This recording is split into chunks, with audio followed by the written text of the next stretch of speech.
Hello and welcome to today's episode of the Untold, the show where we have great individuals with their great stories and their journeys. I'm your host Abdullah Al-Hindiani. I'm joined by my colleague Lujaina Al-Athari, and today we have a wonderful guest, Awatif Alameeri. Yeah. She's an educator and inspiring language teacher on social media, and she worked in the private sector before finding her role as a teacher and a freelancer. Yeah, and honestly, she had such a wild and, I would say experienced kind of journey because her description, our producer said her field is the philosophy of teaching. That's amazing. It is such an amazing and such an honor to sit with her and, gain some of her knowledge. It really is, and I hope we get to dive into various fields with her, especially what she thinks the future of education is, especially with social media playing a big part in children's lives these days. Yeah, and the focus of our episode is going to be on students. So I'm really, curious to sit with her and see what she has to offer us. But first, we are going to take a very quick break and we'll come right back after this one. And we are back with Awatif Alameeri, and I want to thank you for being on the Untold and joining us first. Thank you. Thank you so much for having me. Thank you. And I believe you are, our brief mentions that you are an exceptional, teacher, and you are very experienced in your field. So it is very much a privilege to have you here. Thank you so much. Thank you for inviting me. No. I feel privileged myself. Thank you. Yeah, no, I'm hoping that we're going to learn a lot of interesting things from you. Inshallah. Yes. To start with, how did you go from being a classroom teacher to the established voice for English and social media and education? Okay, Bismillah ar-Rahman ar-Rahim. Honestly, it happened while I was bored at home. Really? Yeah. I was bored at home. I was between jobs. It was the time I was freelancing in English.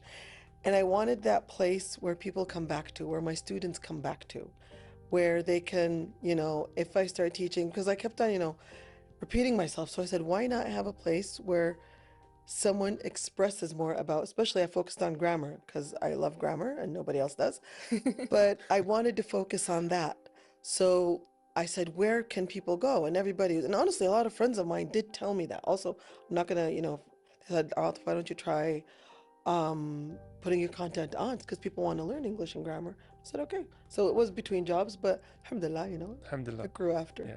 What was about, because you did mention you liked grammar. What was about grammar? Because I was a good English student. I was in the government system, so a lot of the other students were cheating from me. But if you ask me, why did I use this kind of grammar? I have no idea. I was only following sentence structure.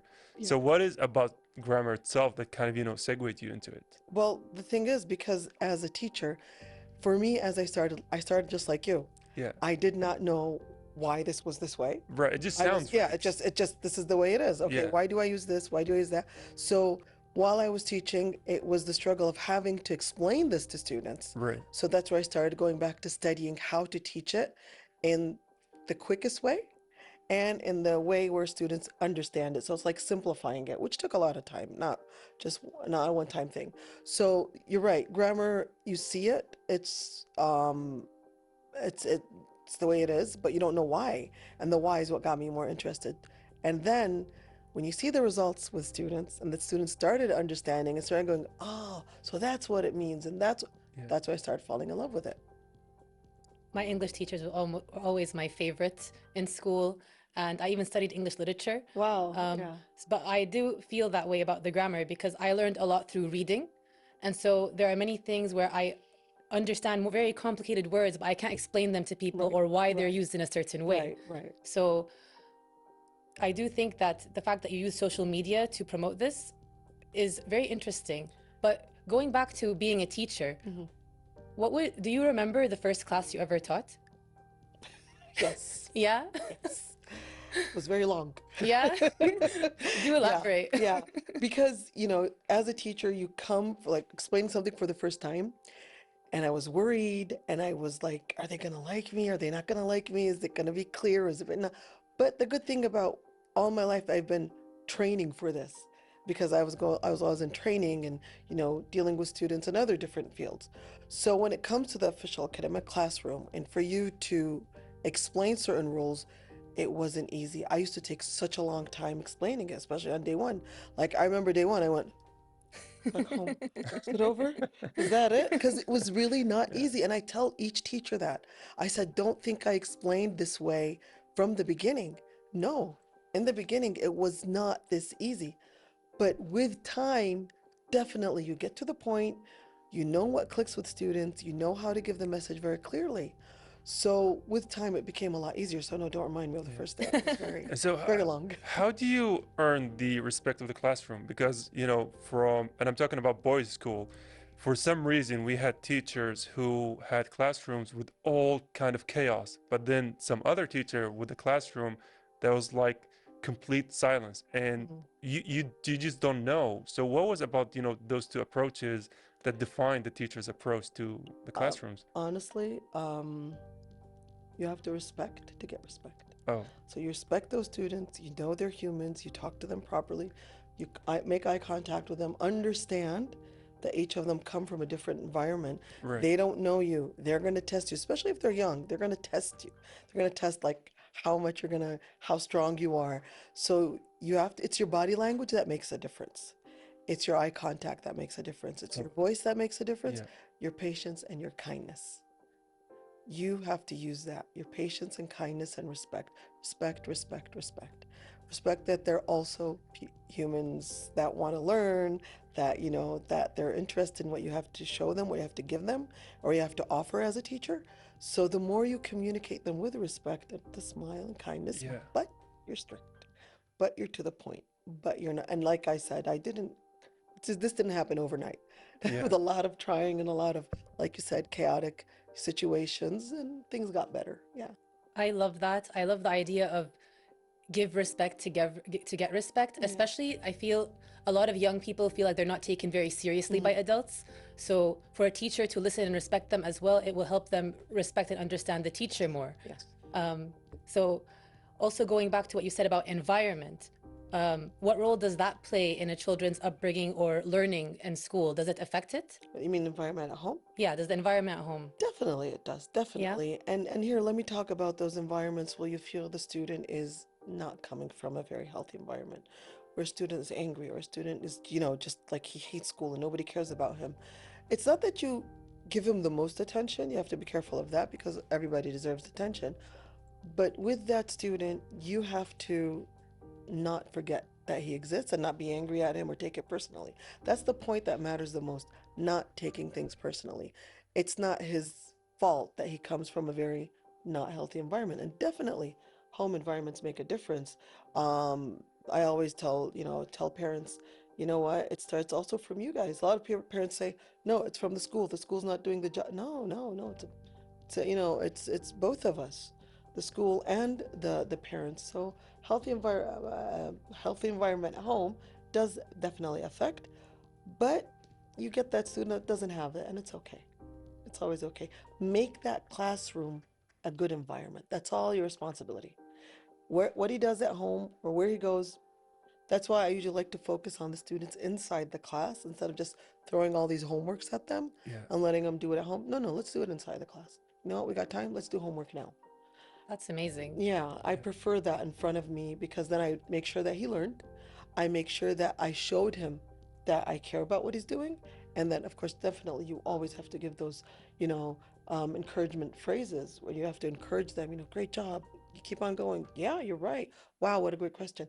These make a difference with students, Yeah, definitely. it does. I'm only laughing now because now I'm remembering all those teachers back in the day. They're like, "Oh, you did a good job," and then I remember all I did was like solve 1 + 1 = 2. And it's like, okay, now it makes sense. Yeah, Yeah, but your face makes a difference. Like your right. attitude, like when you say that and the teacher says that, we really mean it. Like a It lot of is. Yeah, students think we don't mean it, but we do mean it. We're really happy that you got it. We're really happy that because it's step by step. So right. when I see you taking this small step, I know you're gonna go to the next one and you're gonna succeed and the next one. So it starts with me.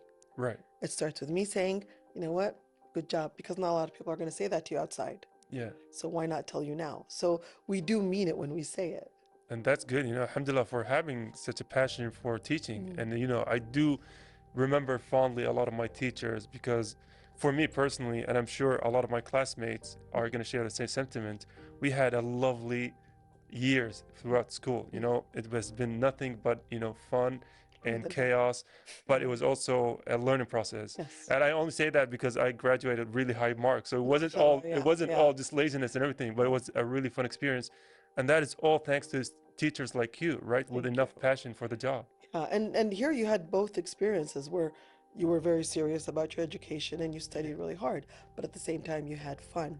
And you'd not forget that side of you where, you know, the experience of being in school. It's pretty nice. Yeah, and I think that goes back to teachers who allowed such fun to exist in the classroom. Definitely. I remember strict teachers and I just never understood them. Like, Right. they're coming, like we'd go the other way just so we don't, you know, don't I deal remember with those them. teachers too. Yeah. No, positive reinforcement does play a huge role, especially when you're a child or young, or even when you're a teenager or young adult, or any person really, I feel. It just helps you to believe in yourself more. Definitely. And that's a big factor in students wanting to learn. Because if they think that they're not doing well all the time, they might get in their head that they're just not smart enough. And they get very frustrated, and that could actually cause them to act out more. Right. So, And liking education, liking learning. Students have that where they're told, or they're like, through social media, that education is not good. Education is not fun. School is bad. I remember my niece telling me, "Oh God, I have school." And I said, "What's wrong with school? You see your friends, you learn new things, you know, why not?" I was like, "What, you're gonna stay at home and do nothing?" And she's like, "But it's school." I said, "So? It doesn't mean that it's bad. Don't look at always just like." Then I understood that she was talking about the homeworks and the tests, and I said, "It's okay. This is how you make sure that you know what you learned is good." Yeah. And it's correct, and you're on the right path. It's just to make sure that you're doing the right thing. So them students liking it also, is a very important thing. Liking learning and liking education. Yeah, I liked education. I liked going to school, seeing my friends, learning about different things. So I think that really helped me later on in life as well when I pursued different things. But I do think that, as you said, a lot of kids don't have the same kind of environment. So it's all a matter of perspective, and as you said, the teacher is a really important part in that. I liked learning. I didn't even know I was supposed to like them. I mean, I learned later on that I liked learning. I did not know that I was supposed to like it. I was just going with the flow, you know?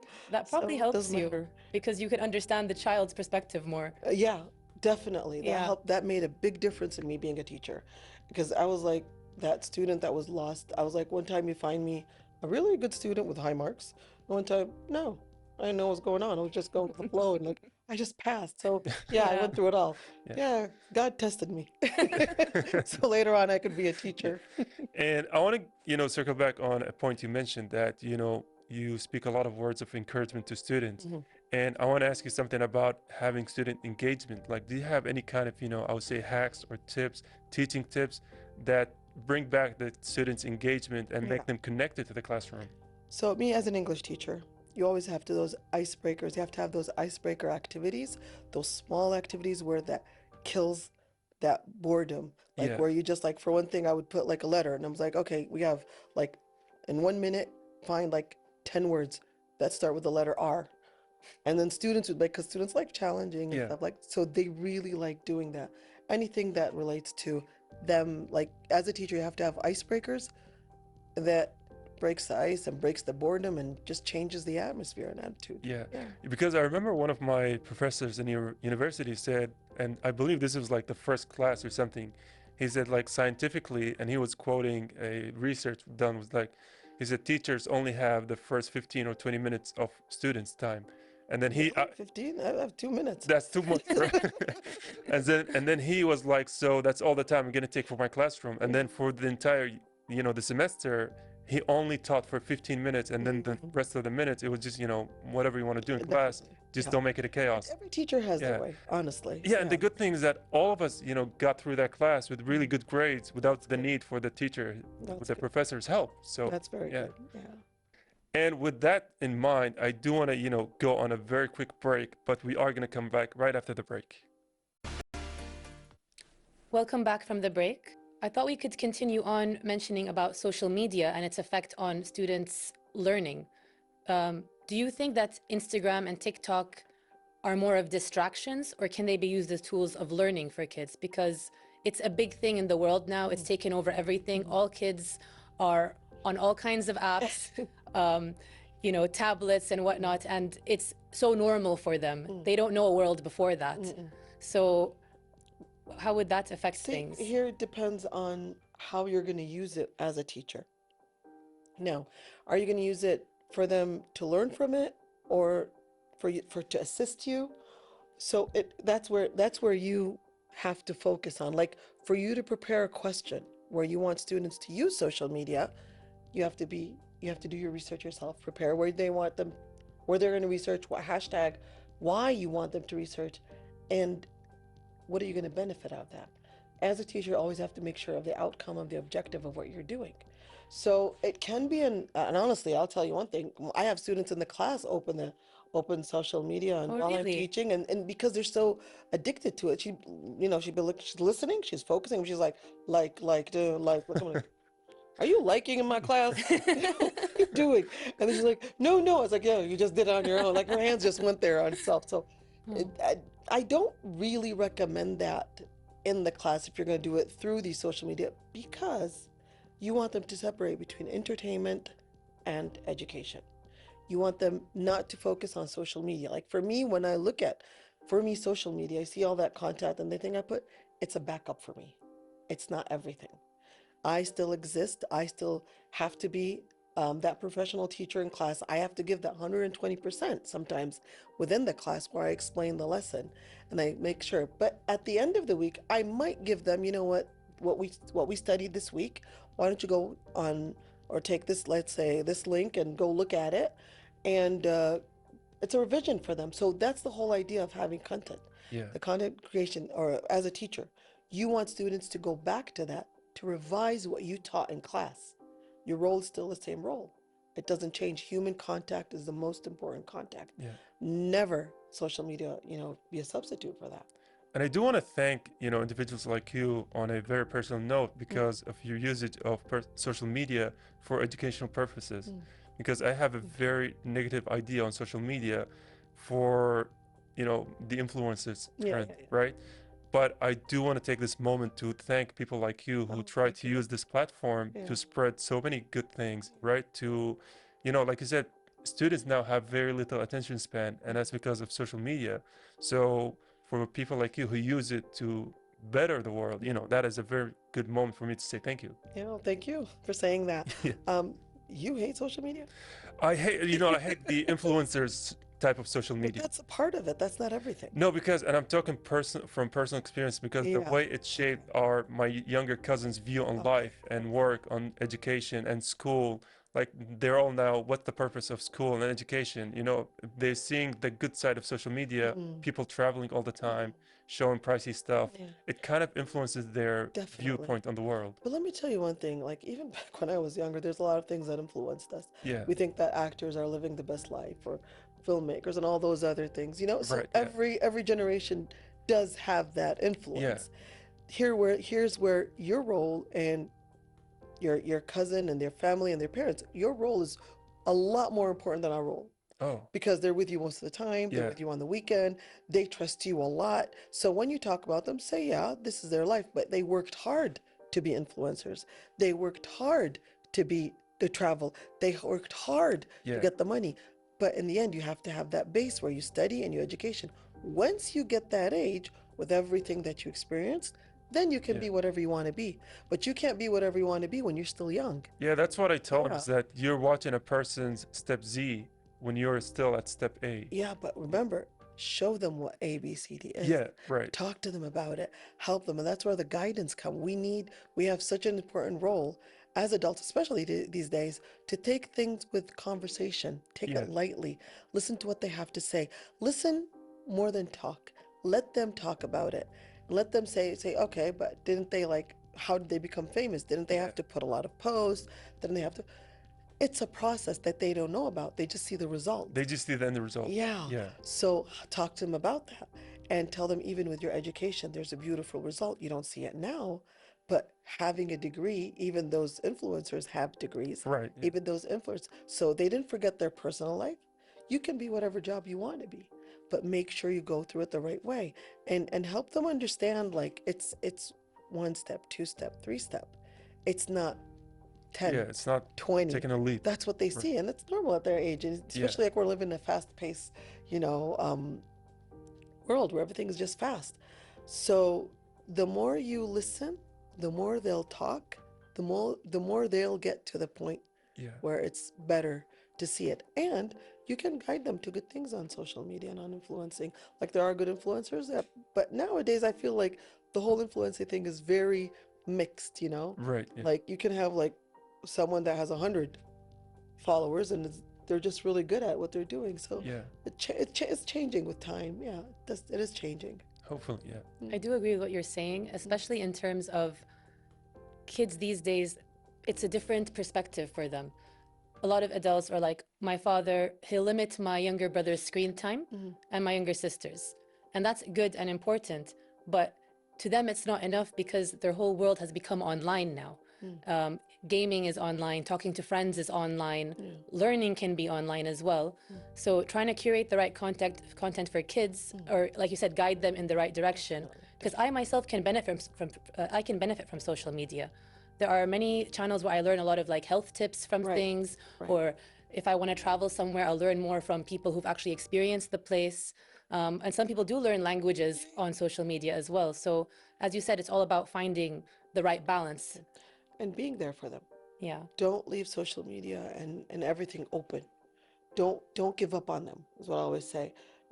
Talk to them about it. They're very smart. They know so much. They know act a like lot. they know, but no, they need us. Yeah. They need our guidance. They need our support. They need our love. They need us to be there more than ever, because you don't know what's on the other side of social media. So it's an investment right now. It's just like, I'll give you an example. How we were when, let's say, my age, there wasn't like a lot of things going on, but we go outside. Yeah. If my parents didn't know where I'm going, if they didn't know every second where I was, then I might go and go the wrong path. Yeah. True. But they knew where I was going. Same thing with social media. Know what they're doing, know what they're looking at. Sure, if they're young, take their password, see what they're checking out. These days, you have to be aware of everything. It's an investment. It's your child. It's your responsibility. It's the person you most love, and it's the person that you most need to be there for. Nothing is worth like more than your child. Very I always true. say that. So even in social media, check out what their content is. Guide them to good, influencers, things that they could benefit, because they will like it. But if you let them choose, they're young. They're going to choose something that's fun. They're going to choose anything. Yeah, they're going to choose what's fun. So yeah, it doesn't definitely have to be there for them. Yeah. And actually, you said something about how smart they are, and that's so true. They actually know a lot more than we did probably at their age in terms of, how to use like technology or other things. There were a lot of things that I didn't know growing up. I learned through reading or other things. Yeah. They have like YouTube and all kinds of things where they have a constant stream of information. Within minutes. Within minutes, you learn everything. We used to go to the library and learn so much. If you want to learn to even play the piano or learn how to do a certain thing, you can just go online and find it. Yeah. It's a whole different world. Yeah. It's how you see it. Yeah. It's also a very double-edged sword, because now, and again, this is just me talking personally from kids in our family or kids from my friends, they don't have great human skills. I mean, connection and Well, communication. that's their parents' mistake. Yeah, I mean, like communication skills and I everything. blame parents. No, but I'm gonna go back to another point. They are very knowledgeable about old kind of stuff, like the technology. Like, one of my younger cousins was so into the technology, he was basically making his own computer. Wow. At a stage where he is much younger. But if you talk to him, they feel shyness, they feel awkwardness, and I think it's a very double-edged sword. Like I said, it's the parents' job to sit with them and talk. Yeah. Talk, open up. They don't have to be, it's okay that they don't talk a lot. It's okay that they're shy. It's okay. Yeah. It's okay. That's who they are. Like, whether they have computers or they don't, it's who they are. Yeah. Accepting it. But leaving them just because they don't like that is not right. Yeah. As a parent, or as whoever is okay with dealing with them, or who they accept, like brothers and sisters, yeah, sure. Talk to them, let them explain what they're doing to you. Because this is now the new normal of our world, so we got to adapt to it.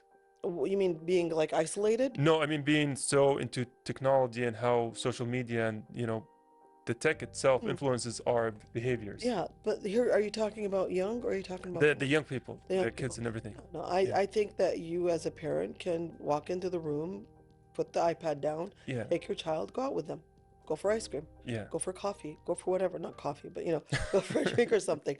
But the whole idea is for you, not just because they like that, you're okay with that. No, Yeah. there has to be half an hour to an hour for you as a parent with them. Listen to them, love them, show them that you care, put interest in them, reduce the talking, Right. Yeah. improve the listening. You need to know who your child is, what they're doing, what their thinking is, what they like, what they dislike, so they don't grow up feeling isolated, Yeah. feeling ignored, feeling no one cares. I've dealt with a lot of children that end up saying that no one cares about me, and it just breaks my heart. Oh yeah. Oh yeah, it does. And that's not necessary. We're the adults, we're the ones that are supposed to do our job. Yeah. Yeah. I was actually very shy as a kid myself. Yeah. I would not be able to talk to like groups of people. I was very studious and everything, but I like to keep to my own world. So I hated being forced into conversations with people or family gatherings and this stuff. But as I got older and became more myself, it was okay. I'm here now with you became a guys. TV I wouldn't have been presenter, able to do that girl. before, That's I'll tell you. So I do think that it's not just technology, it's sometimes is the kids' personality as well. And kids they're in constant change. You're not going to be the same at 5 as 10 as 15 or even 20. They're all different stages of life, and you're going to just keep learning who you are as you go on. And my aunt is super involved in her child's life. My cousin, he's around 5, 6 years old, and he's really smart and has a lot of random interests, and social media helps with that. Like, for instance, he has interest in biology, and he will tell me about the OSF, like, I don't even know how to say it, but different parts of the body anatomy and like stuff. Maybe he'll be a doctor one day, and that's inspiring him. So I do think there is a positive side to the social media as well. Definitely. A positive side in everything. Yeah. Even you being shy, it's okay. Like I was telling him, it's okay that they don't like to talk. It's okay. But what is not okay for me using that as an excuse and just isolating them, not talking to them. No, he's just like that. No, he likes to be alone. What do you mean? What are you doing? True. Go hug him. Talk to him. Just know how his day was. Just needs some love. Yeah, just give him some love and give him attention, and then isolate him. Well, don't isolate, what I mean? But I mean, let him do his thing. But you have to be in their lives. Yeah, definitely. Yeah. Don't isolate him. Don't give him coffee. I think those are No, great. isolation, no coffee. Kids that do drink coffee these days, though. They do, yeah. They are addicted to coffee. They don't just drink coffees. Yeah. But and I'm an advocate for coffee. There are so many health benefits to it. So there's that. And unfortunately, though, we have run out of time. But I do want to thank you for joining us on today's episode on The Untold. Thank you for having me. Thank you so much. It was wonderful to have you, and hopefully we can have you again one day to finish discussing some of these points. Thank you so much. Thank you. I really enjoyed it myself. Thank you. And with that, dear viewers, we are going to take a very quick break, and we'll come right back after it. And with that, unfortunately, that was all the time we've had with Awatif. But again, Lujain, I really had a wonderful time with her. So did I. I feel like I learned a lot, and I found her stories inspiring about how she as a teacher inspires other students and the way that she teaches them. I love the comment she made on you have to give respect to get respect. Right. I thought that was a really beautiful idea, especially since a lot of people don't take children seriously in that way. Yeah, and honestly, for someone like me who has a very negative opinion about social media, I was really, enlightened to sit with her as she talked us through her social media, work and everything, and to go into her profile and see the kind of education that she gives people online is such an amazing thing to see.